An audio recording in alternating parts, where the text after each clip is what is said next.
Pernah nggak sih lo melihat sebuah hubungan di mana salah satu di antara mereka sudah menginginkan hubungannya berakhir, tapi dia nggak enak buat minta putus. Makanya, dia memperlakukan pasangannya dengan tidak mengenakan supaya pasangannya minta putus.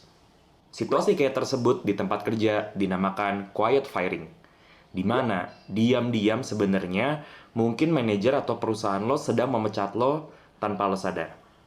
Di video ini gue akan jelasin tentang sebenarnya apa sih fenomena quiet firing ini, sumber penyebabnya, dan apa yang bisa lo lakukan kalau lo menghadapi situasi ini.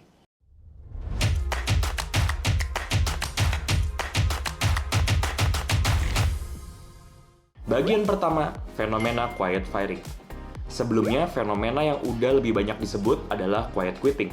Situasi di mana karyawan diam-diam sebenarnya mau resign. Maka dari itu dia memberikan effort minimal terhadap pekerjaannya sehingga dia sebenarnya bisa melakukan hal lain di luar pekerjaannya.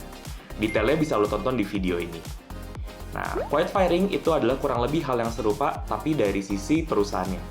Dan ini mulai merebak kurang lebih sekitar 1 bulanan yang lalu setelah ada sebuah post di LinkedIn yang bikin sebuah polling yang menanyakan bahwa sebenarnya quiet firing itu ada apa enggak sih?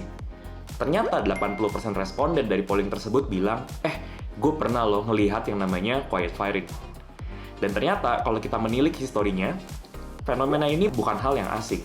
Sebelumnya, fenomena ini sering disebut sebagai constructive discharge, di mana sebuah perusahaan secara aktif membuat karyawannya tidak nyaman supaya karyawannya itu resign. Contohnya, karyawannya dimutasi ke lokasi yang kurang mengenakan sehingga dia harus jauh dari keluarga.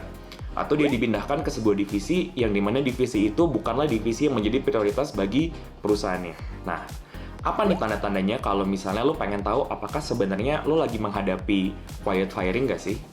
Jadi ada 5 nih indikatornya, dan gue ngambil ini dari sebuah artikel yang ada di Huffington Post.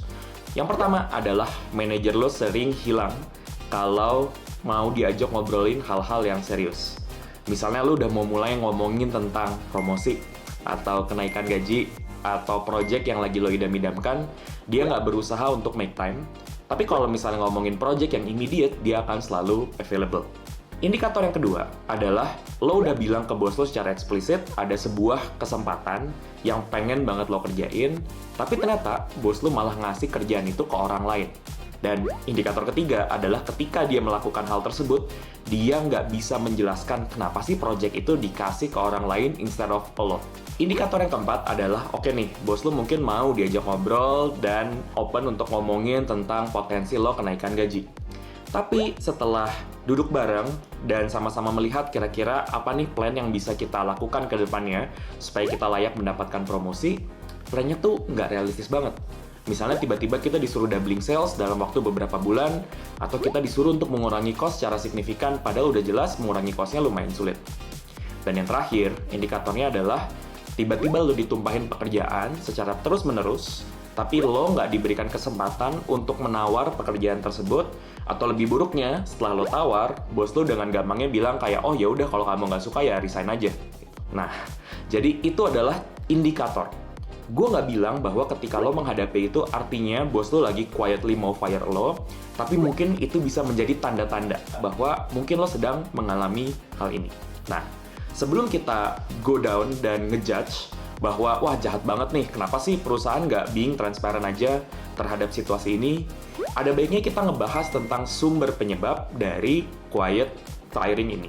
Pertama, manajer kita banyak kerjaan. Seperti yang teman-teman ketahui, situasi ekonomi sekarang lagi sangat tidak menentu.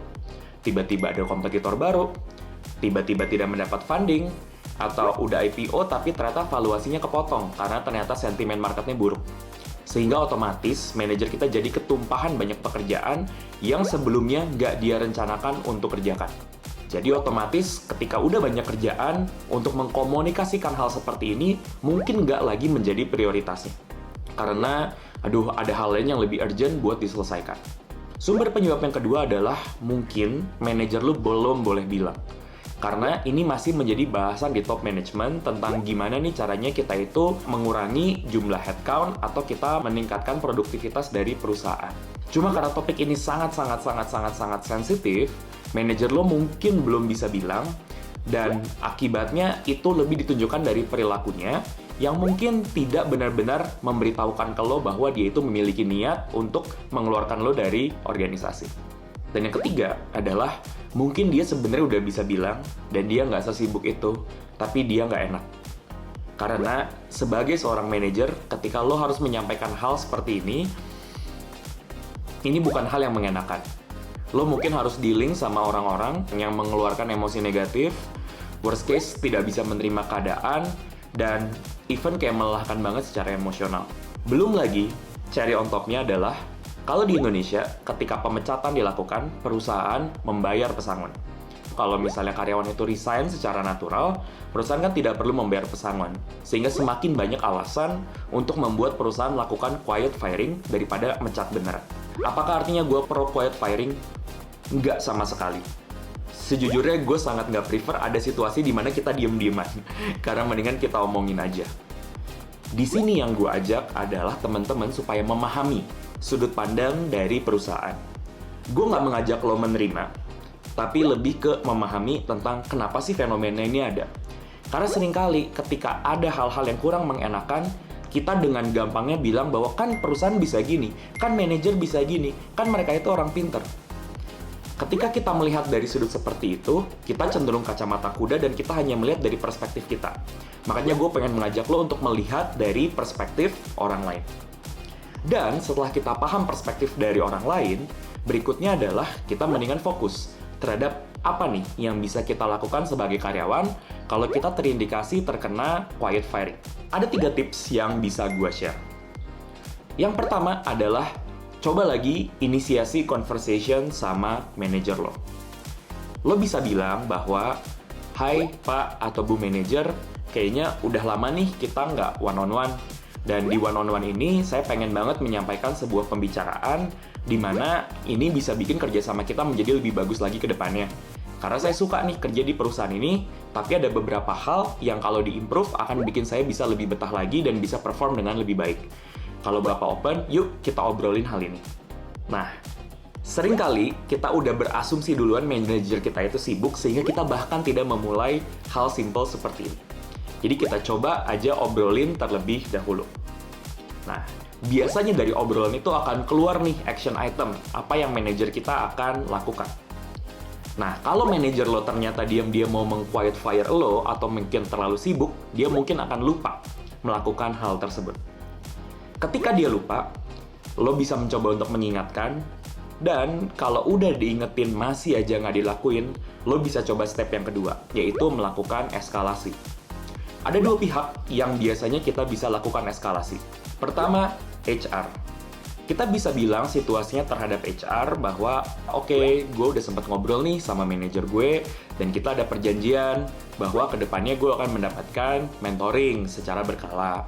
Tapi gue nggak tahu apakah karena bos gue sibuk, atau mungkin ada kendala lainnya, dia itu tidak melakukan hal tersebut. Gue udah coba follow up ke dia, tapi ternyata dia tidak melakukan hal tersebut. Nah, kira-kira dari HR ada yang bisa dibantu nggak ya? Kenapa format eskalasinya harus seperti itu? Jadi pertama, highlight dulu apa yang udah lo janjiin sama manajer lo. Yang kedua, buktiin bahwa lo tuh sudah berusaha. Dan yang ketiga, tunjukin bahwa lo itu minta bantuan dari si HR tersebut. Karena mungkin HR lo juga udah mendengar komplain yang serupa dari teman-teman setim lo, atau mungkin dari karyawan lainnya.